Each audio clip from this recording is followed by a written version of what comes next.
मन को शांति कैसे मिल सकती है। तो इस कहानी के माध्यम से हम समझेंगे कि हम अपने मन को कैसे शांत रखें।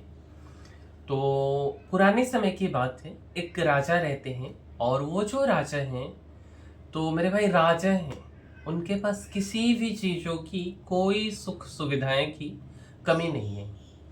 लेकिन ना उनका जो मन है वो काफ़ी शांत रहता है। और एक गुरु जी रहते हैं।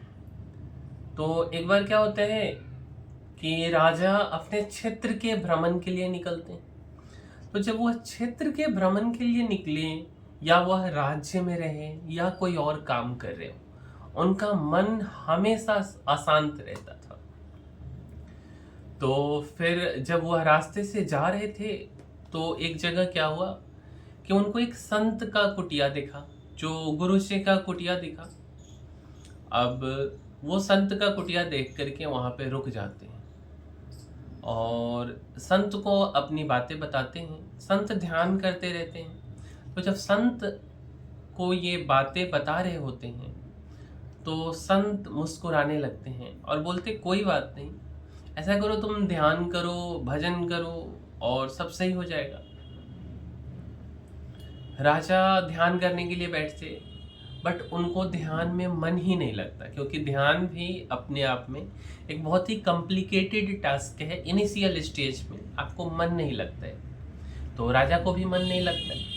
तो जब राजा को मन नहीं लगता, तो राजा अपनी दुविधा को फिर से पुनः गुरुजी को समझाते हैं। तो गुरुजी बोलते, कोई बात नहीं, चलो चलते हैं, थोड़ा सा कहीं टहल करके आते हैं, ठीक है।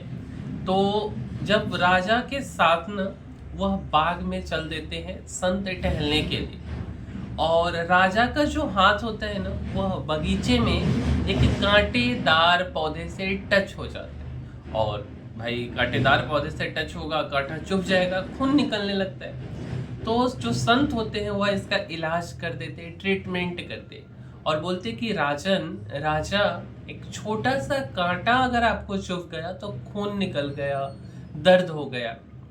सोचो, जब आपके मन में गुस्सा हो, जब लालच हो, जलन हो, तो ये सब भी एक बहुत बड़े बड़े कांटा हैं। तो अगर यह चुभेंगे तो कितना ज्यादा पीड़ा होगा। संत ने आगे कहा कि जब तक मन से ये कांटे नहीं निकलते हैं, शांति नहीं मिल सकती। इन्हें छोड़ दो, तभी जीवन में सच्चा सुख आएगा। राजा को जो संत की बात थी वह समझ आ जाती है।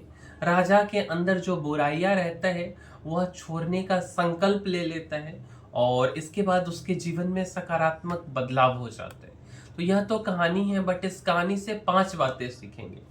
सबसे पहला बात कि बाहरी सुख जो है वह सीमित है, आंतरिक शांति अनंत है। मतलब क्या हुआ, राजा की तरफ आज के जीवन में भी हमारे पास सुविधाएं हो सकती, लेकिन जब तक मन में बेचैनी है, संतोष नहीं है, तब तक खुशी अधूरी रहती है। दूसरा बात, ध्यान जो है केवल आंखें बंद करने का नाम नहीं है, ठीक है। ऐसा नहीं कि आंख बंद कर लिए तो यही ध्यान हो गया।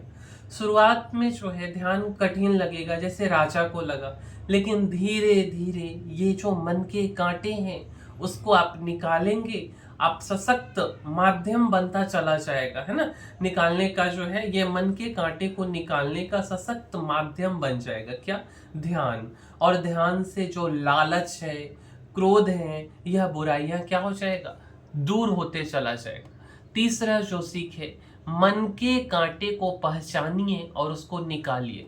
गुस्सा कब आता है उसे समझे। लालच किस चीज के लिए है, क्या वह लालच वाकई में जरूरी है। जलन किससे होती है, और जलन होती है तो क्यों होती है। इन सवालों का जो जवाब है, इन सारे जवाब को आप तलाशिए, और थोड़ा रोज जो है थोड़ा थोड़ा इनकी भावनाओं से, इन तरीके की चीजों से आप दूरी बना के रखिए। चौथा, प्रकृति जीवन शैली अपनाइए। संत का कुटिया में रहना, बाग में घूमना, यह सब जीवन की सादगी को दर्शाता है। शांति के लिए हमें भी रोजमर्रा की जिंदगी में थोड़ा समय प्रकृति के साथ बिताना चाहिए। तो जब अगर आपको फुर्सत मिले या फुर्सत निकालिए ना मिले तो, बट प्रकृति नेचर के साथ समय को बिताना सीखिए, शुरू कीजिए। और पांचवा, समस्याओं का समाधान बाहर कहीं नहीं मिलेगा, आपके भीतर ही मिलेगा।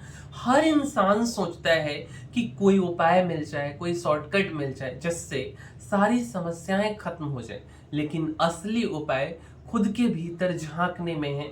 अगर हम खुद के भीतर झांकेंगे तो हमारे अंदर की बुराइयां पता चलेगी और धीरे धीरे निरंतर प्रयास के साथ हम इन बुराइयों से बाहर निकलेंगे और सकारात्मक चीजें होती चली जाएंगी। तो मेरे भाई, इस कहानी में इतना ही।